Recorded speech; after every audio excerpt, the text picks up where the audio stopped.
Om Shri Gurubhyo Namaha Harihi Om Om Shri Hanuma Bhima Madhvantargata Ramakrishna Vedavyasatmaka Lakshmi Hayagreevaya Namaha. Namaskara of Srinivasan Pranesh to all Sajjanas. We are going through a series of discourses under the title Vedās and Unbiased View, and this is the 20th episode or 20th part of this series. So in the previous discourses, we went through Dharma, Adharma, followed by a religion, and the basics of that. In the previous episode, we went through that. Religions may believe in God or not. For example, Buddhism, Jainism, they don't believe in God. Even some religions that believe in Vedās, they don't believe in God.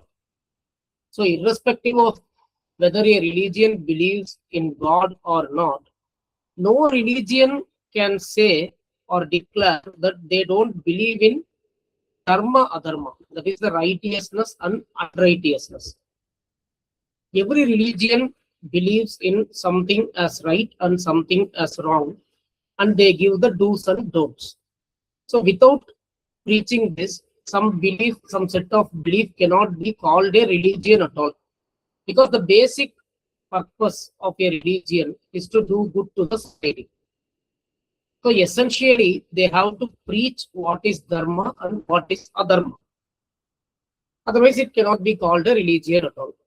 So if a religion accepts something as dharma and adharma, then the question arises on what is the basis for the dharma and adharma.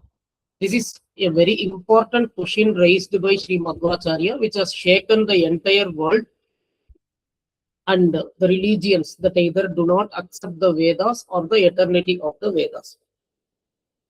Human teachings can never become the basis for dharma adharma because humans have got many defects. That includes nescience, that is ignorance, lack of knowledge. We don't know everything, right? We obviously have lack of knowledge. That is our own experience. We have nescience in so many things. And we have got bias, and humans have got a cheating nature, and humans have got attitudes like partiality, cruelty, etc., etc. So they are abode of a lot of defects from our own experience. But one who becomes the basis for dharma, adharma, or something like Vedas that becomes the basis for dharma, adharma, cannot have any defects at all. If a human preaches dharma, adharma independent of Vedas as their own opinion, then they have to be omniscient, that is 100% knowledgeable. But that is not the case in humans, which is our own experience.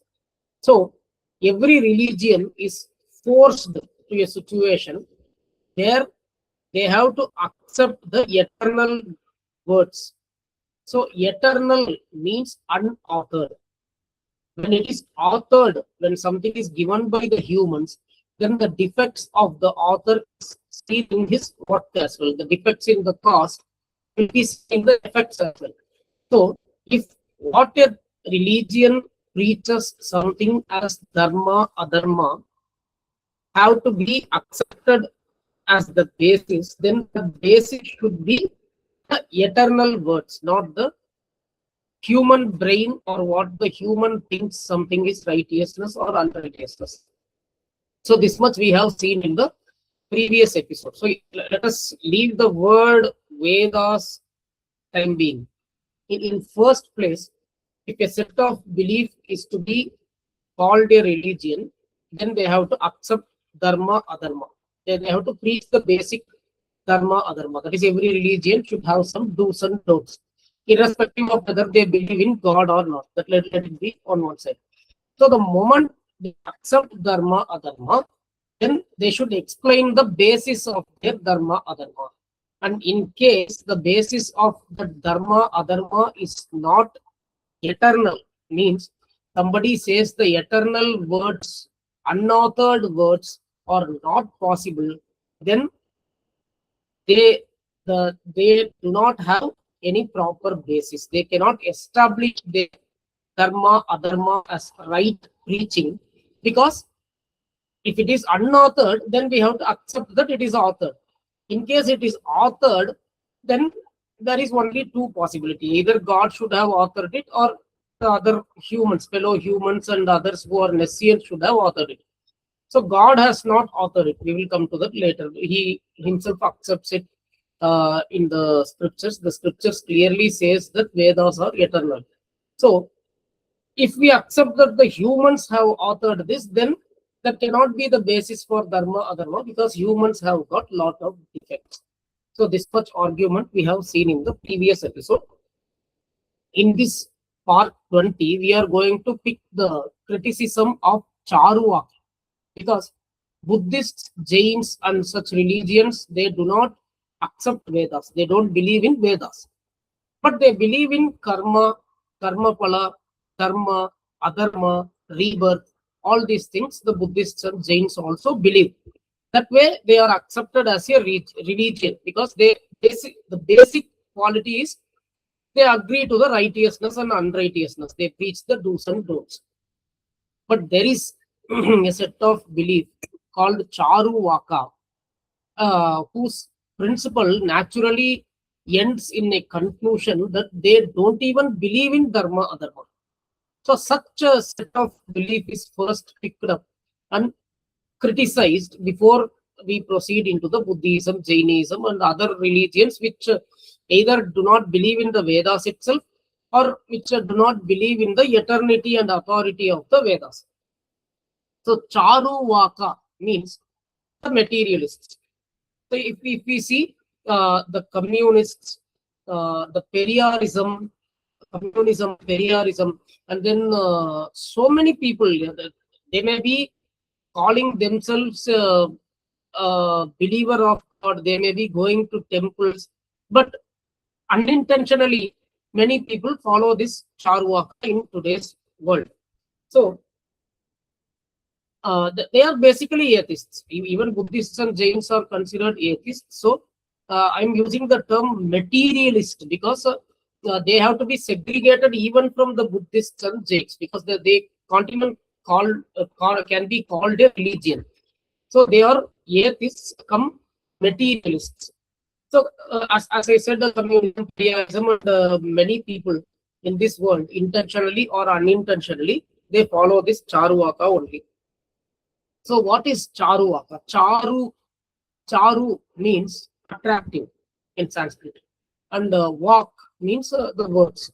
So Cāruvāka means the one who delivers attractive words. This is the real meaning of that philosophy. So why their words are considered attractive? Because if you go into a religion, we have a lot of do's and don'ts.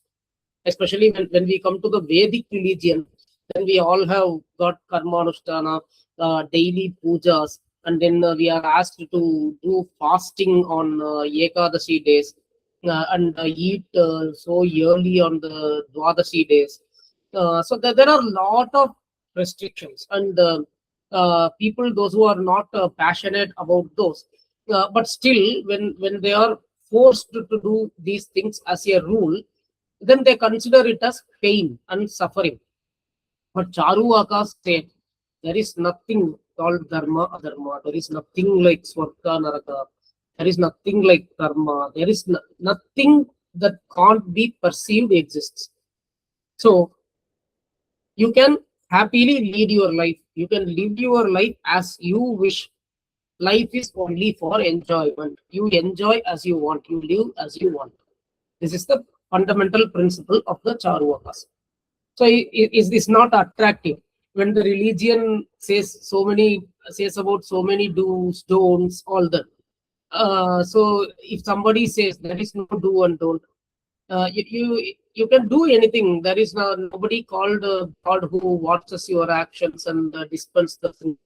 There is nothing called karma. There is nothing called dharma, adharma. Anything that you can directly perceive through your senses is alone true. there is no soul beyond the body. The body alone is true. So all these are the principles of Cāruvāka. So they make the life of people so easy. So their words are very attractive to the people, and they are called Cāruvākas.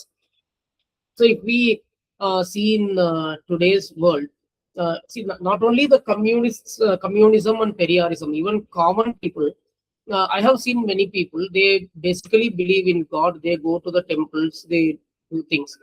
But when it comes to personal life, they do all that is prohibited by the scriptures. They do smoking, they do drink alcohol, and I don't want to say so many things like marriages are also because of bodily attractions, and nobody sees the heart of others, and people are mostly materialized. They go beyond the money, and they don't hesitate to do dharma for the purpose of earning money. But basically they may be a God believer also, we don't know, at the surface level. So that is why I said some people intentionally follow Cāruvāka. Some people may not even know about Cāruvāka, that something called Cāruvāka principles exist. But still, naturally, what they follow in their life may be aligned with the Cāruvāka principle. We can see so many people saying, don't worry about the past, don't worry about the future, enjoy the present, enjoy. So enjoy. You don't have to think about anything. Who cares about what happens tomorrow? See, even Vedantins say that. But we say because of the trust we have on the God, that the God will protect us. But they don't believe in God. So they just have to simply keep enjoying their life whatever way they want. So this is where the Cāruvāka philosophy leads to. I cannot call it a philosophy or a religion because they don't believe even in dharma adharma. They don't do any good to the society. So I will list down some of their principles. So they believe in perception alone. We already went through the three means of knowledge: perception, inference, and sadagama. The scriptures that primarily includes the Vedas. But they don't believe in inference. We have to note this point. I will come back to this in the later part of this video. So they don't believe in inference. They don't believe in the scriptures. They believe only in perception. What can be grasped by their senses, that alone they believe. So next, they don't believe in God. They don't believe in something called soul. For them, everything is the body itself.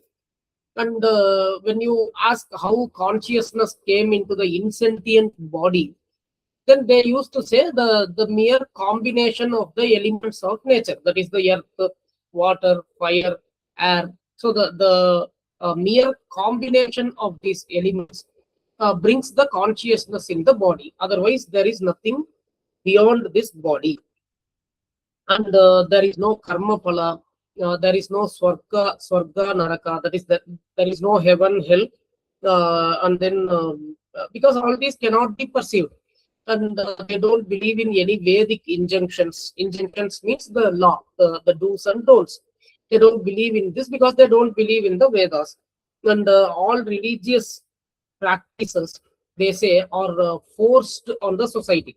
That may be the prayers or the fire rituals or anything that the religions prescribe.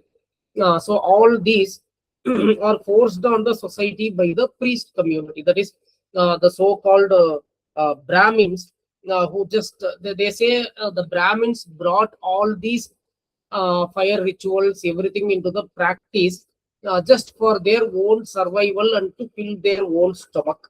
And all these criticisms are only seen in the social media today. You just open the Facebook.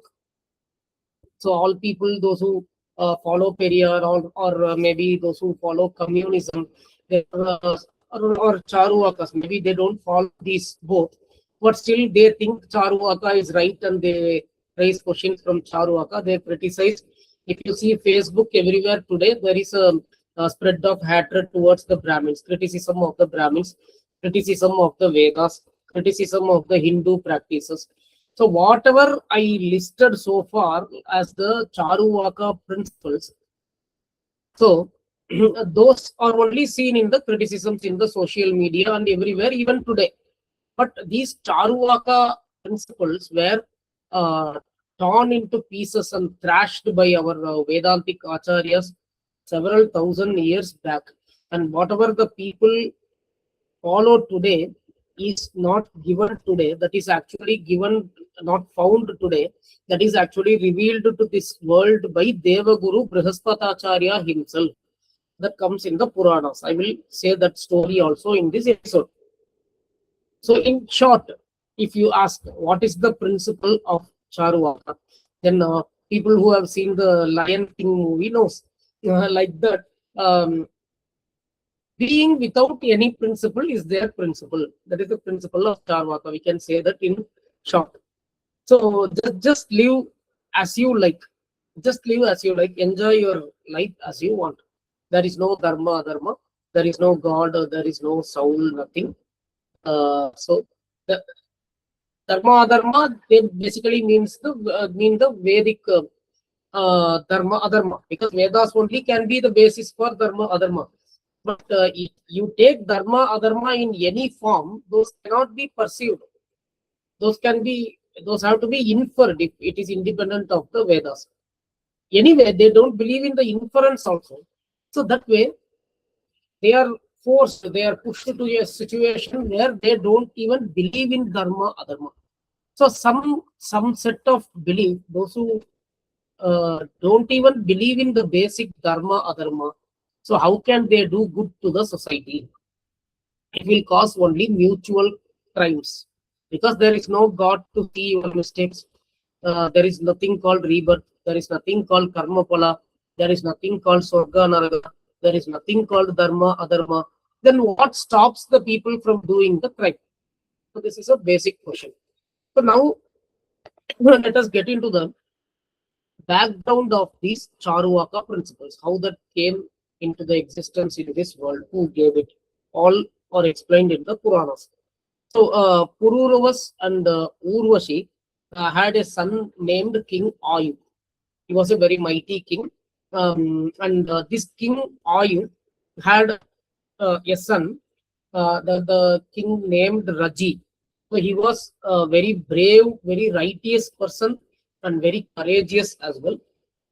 So once there was a war between the Devas and the Danavas. So Danavas also means they are a kind of asuras only, not good souls.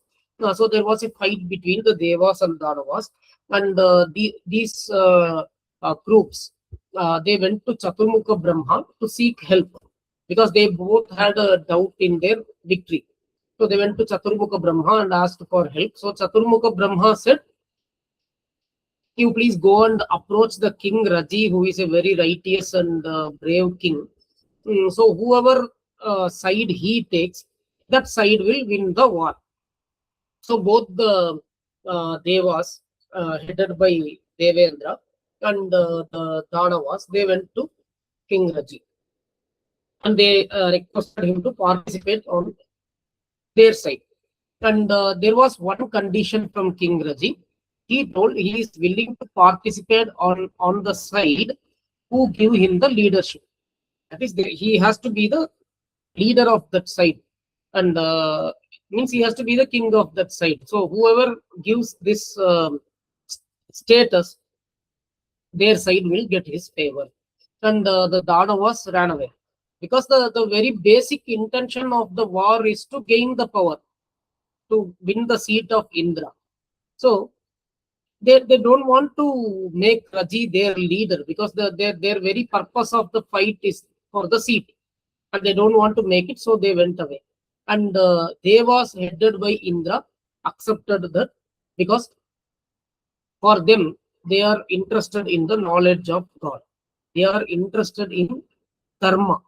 So they want dharma to win. If asuras win the victory, win the war, if they have victory in the war, then dharma cannot flourish. So the Devas agreed King Raji as their leader. Then the war started, the battle started, and Devas obviously won because Chaturmukha Brahma already said he is a person who always speaks the truth, who knows the scriptures. So obviously, as Chaturmukha Brahma said, whoever took the support, I mean the Devas who took the support of King Raji, they won the war. And Indra handed over his seat to Raji, and he already told he does not have any objection in King Raji ruling, being in the Indra's seat. And after King Raji is gone, means after his death, Indra will take his seat back. So that was the agreement. So Indra handed over his seat to Raji. Raji ruled, and at some stage he died because he is a mortal. So he died at some stage. And when Indra claimed the seat back, there were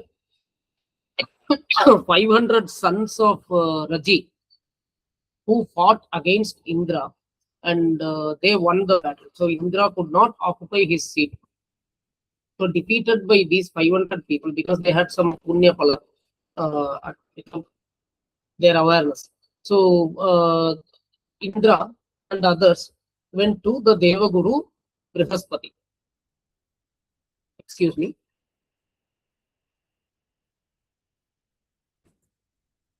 Went to the Deva Guru Brihaspati, and Brihaspatacharya, he wrote a grantha to cheat these people, to be honest. That grantha became the Moola grantha of the Cāruvākas, the root grantha of the Cāruvākas.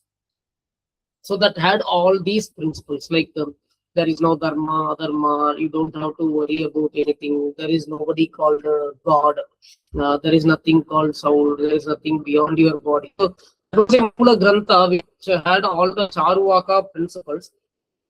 And these 500 sons of Raji, they followed that grantha of Brihaspatacharya as preached because that was very attractive to them. It is Cāruvāka, right? Cāruvāka, attractive words. It was very attractive to them. They followed, they did lot of sins, and they fell down from the Indraloka to the earth. So this is the background of the Cāruvāka principle. And later the grantha had so many developments, but the root grantha, the Moola grantha, is given by Deva Guru Brihaspatacharya himself. So let us apply our common sense to evaluate if these principles have any real value or truth in it. Let us take communism, for example. So what I heard a person who believed in communism saying the Brahmins preach all these dharma, adharma, they bring in all practices to fill their stomach and for their survival. Now let me ask all the people, those who believe in communism, what is the basic principle of the communism? They don't believe in God, that is all fine. They believe only in perception, that is all fine. But the basic principle of communism is you can only possess the wealth that is required for your survival, and all the excess have to be distributed for the needy. So let me ask one common question as a common man, not as a philosopher. Are all the people in this world, those who believe in communism, are they ready to declare each and every assets they possess to this world, and keeping only what is required for their own survival? Are they ready to distribute the excess wealth to the needy people? Nobody will do it, actually. Nobody will do it. So this communism, all these things are just in the form of words only, just for preaching to others, but not to follow. That is seen in this world. So in action, we can see nothing. So communism is a big failure in this world. And whoever does not get into such action, but keep on preaching communism to others. So let them tell who wants to fill their stomach. Whether they want to fill their stomach by cheating people for their own survival, or the Vedic dharma, adharma are told to cheat people and fill the stomach of certain people. Let them answer. Common people may think about this. and karma phala. So what is karma phala? Karma is the cause and the fruits, the phala is the effect. So even these people, the so-called materialists, they believe in science. Right? They say Vedas and the scriptures are not scientific, all that, but science is a part of the religion. It is not in separate track, as so many modern scientists think today. My revered preceptor several times spoke on this and gave us some beautiful lectures. So in his opinion, he says the science basically believes in the karma and karma phala. So what is karma? It is just a cause and effect. So if something is a cause, then something will be the effect. Same thing is told in scriptures actually. Only thing is you cannot see that karma phala. You cannot perceive that. The scriptures say if you follow the do's of Vedas, you will get the benefits of that. You will get the rewards. If you follow the don'ts of Vedas, means if you go against the don'ts and follow what is not supposed to be followed, then you will incur sin and you will see the ill effects of that. So this is basically the karma. So now let us take for example, there is a diabetologist and the patient goes for checkup to the doctor. So he says, he makes some injunctions, right? He says some do's and don'ts. Let us leave the Vedas time being. But basically, there are some do's and don'ts.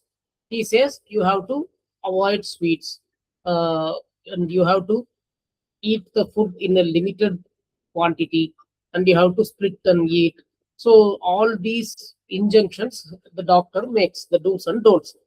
So tomorrow when we test the result, and if the HbA1c level is more, if the sugar level is more, so immediately the doctor, if it is under good control, the doctor says, okay, good that you have followed whatever rules I made. So that shows in the report and it is under the good control. So you don't have any complications. Your body is now okay. The sugar is under control. So the person is rewarded. And in case the HbA1c level goes to 10, 12, 13, very in excess, and sugar level is also in excess, then the doctor says, you haven't followed my advice, what I told. So now you are seeing the effects of that. So if this continues this way, then you will have a lot of ill effects, like your kidney will fail, how you will get heart attack. So all these things the doctor says. So this is the basic cause and effect. This is the principle behind the karma. So when you do good things, that gives you the rewards. When you do bad things or the prohibited things, then that causes, that is a sin, and that will give negative effects, that will give the ill effects. So this is the principle of karma. So who said the science does not believe in karma? This is the first thing. And then inference. So you go for a treatment, the doctor infers so many things. So take the same diabetes, for example. So the doctor tests the C-peptide levels. And if the C-peptide is too low, then they say there is no insulin secretion. So who really perceived this insulin secretion? Who is there any direct connection seen from our eyes between the C-peptide and insulin? C-peptide is tested, and based on that, it is inferred that the insulin secretion is less or in excess, right? So this is how science believes in the inference. So there are so many areas in which the science believes in the inference, not only the perception. The scientists may object to this. They may not believe it. That means they themselves don't know science. They became popular as scientists, but they don't know the principles of science. That pretty much we can say for sure. So now even the science believes in inference. The science believes in the cause and effect.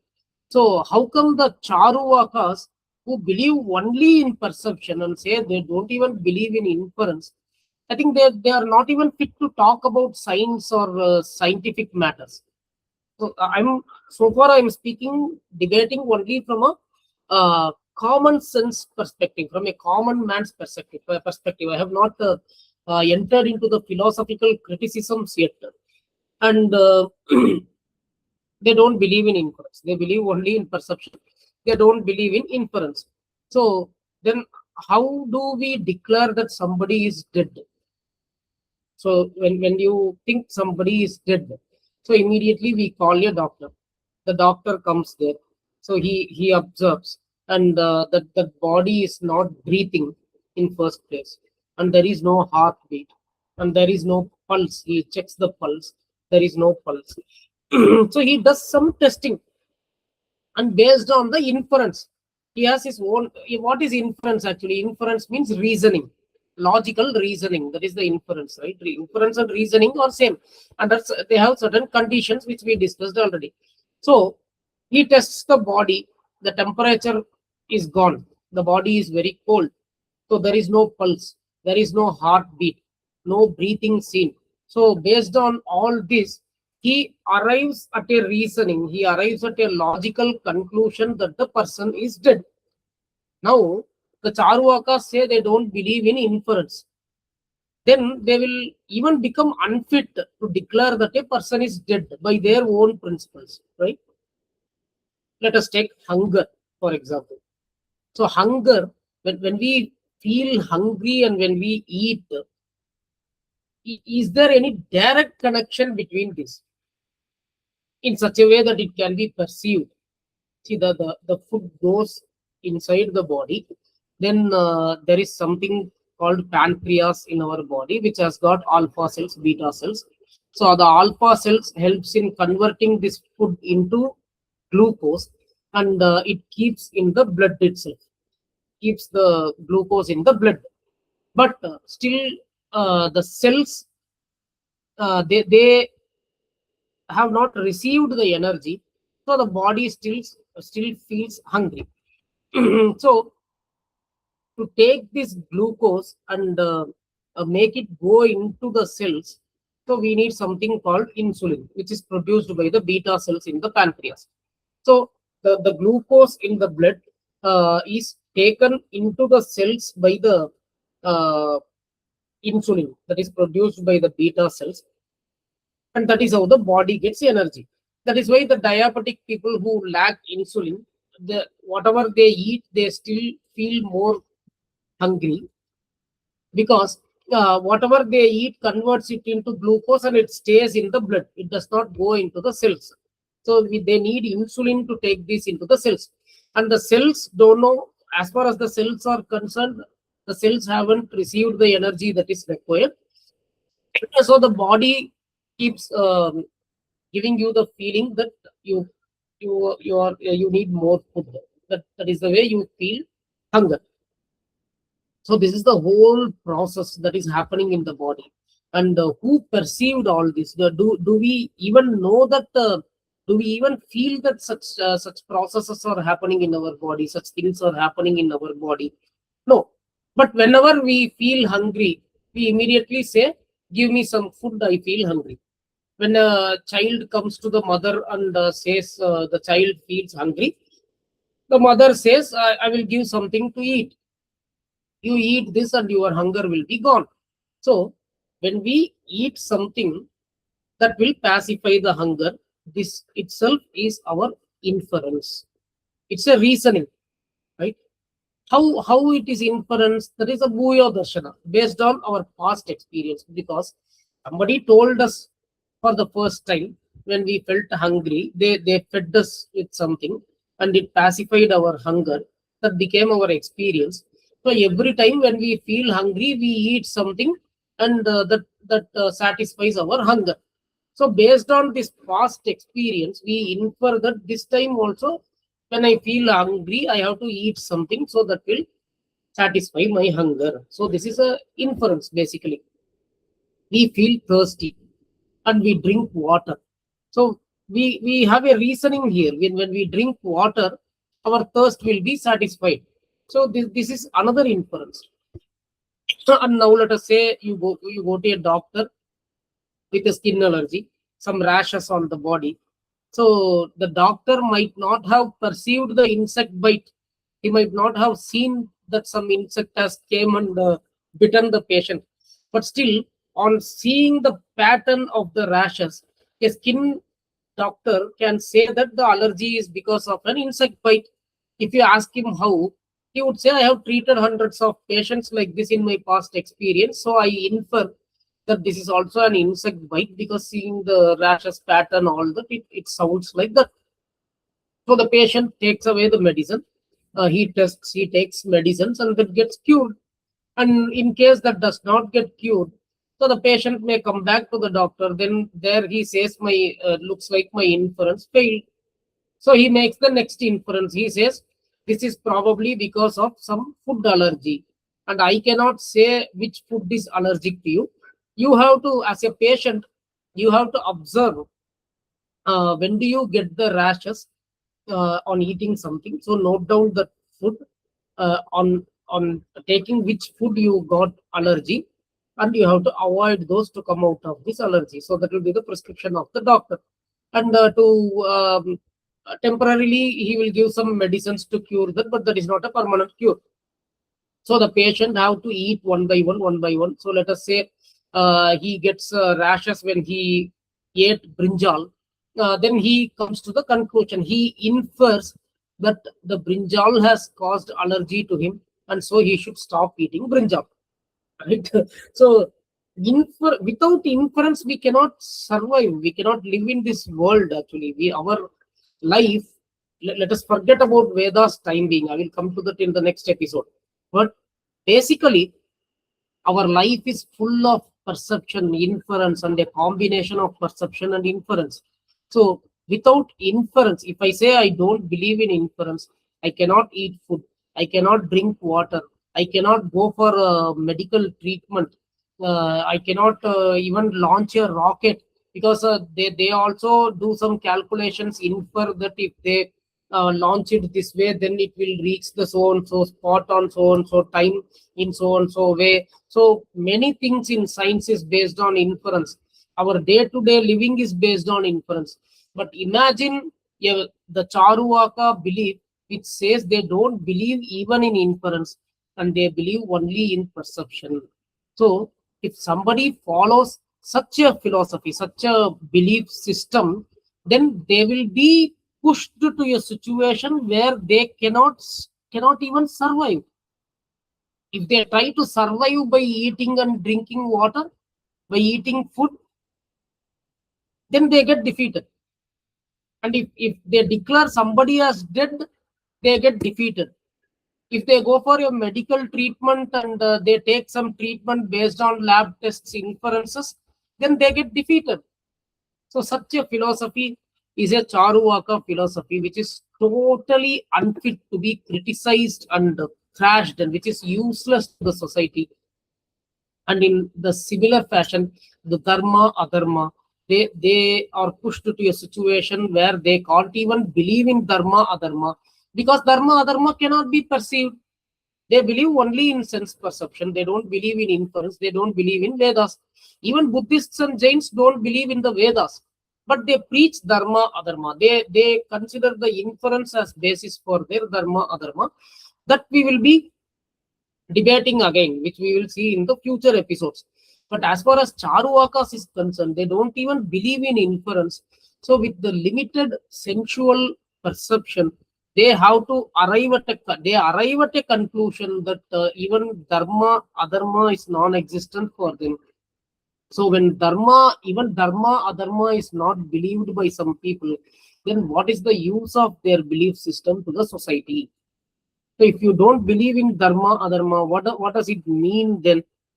So you don't have to fear for anything. You can live as you wish. You can do what you want. Everything is your choice.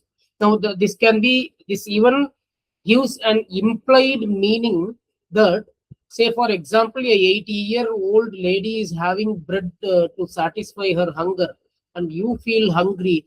There is no dharma, adharma, there is no God watching. Please go hit that lady, take the bread, you eat what you want. So such a philosophy will lead to such a results only. And that is why Sri Madhvacharya clearly says in Vishnu Tattva Vinirnaya on the Cāruvākas that if you say that you don't even believe in dharma, adharma, then your belief system is going to cause only mutual harm to each other in the society, and there is no use from your belief, and such a system has to be thrashed. And you cannot be called a religion at all in first place. You cannot be called a religion or philosophy at all in first place. So this is what the debate put forward by Sri Madhvacharya in Vishnu Tattva Vinirnaya. I haven't spoken more from Vishnu Tattva Vinirnaya in this episode. I just explained what is the background of these Cāruvākas, and based on our common sense, from a common man's perspective, I just discussed a few defects in this system, and I explained how the system or the belief is unfit and useless to the society. So there are philosophical views on this. Philosophers have criticized the Cāruvāka system. Sri Madhvacharya himself has done in Srimad Vishnu Tattva Vinirnaya, and Tikacharya have given the Tika for that, and all Tippanis are available. I mean, the notes, commentaries notes are available. And Sri Vadiraja Tirtharu in his Yukti Mallika Grantha, there is a Grantha named Yukti Mallika. Yukti means logic. So he analyzed all logics and criticized the Cāruvākas. As I told already, Cāruvākas are unfit for a debate. So we will see how in the next episode. So they cannot be debated. We don't say they debate, we debate with them. We only say we criticize them because they are fit only for a criticism. But some set of belief which can be very, very effortlessly and easily debated, defeated, and thrashed. That is the Cāruvāka system. So let me stop here in this episode with this, and in the succeeding episode, let us discuss about how the philosophers, the Madhva philosophers particularly, they dealt with this Cāruvāka system. What are all the logical debates they have put forth in favor of Vedanta, that is to defeat the Cāruvākas. All that we will discuss in the next episode. So let me stop here in this episode. Sarvam Shri Krishna Arpanamastu.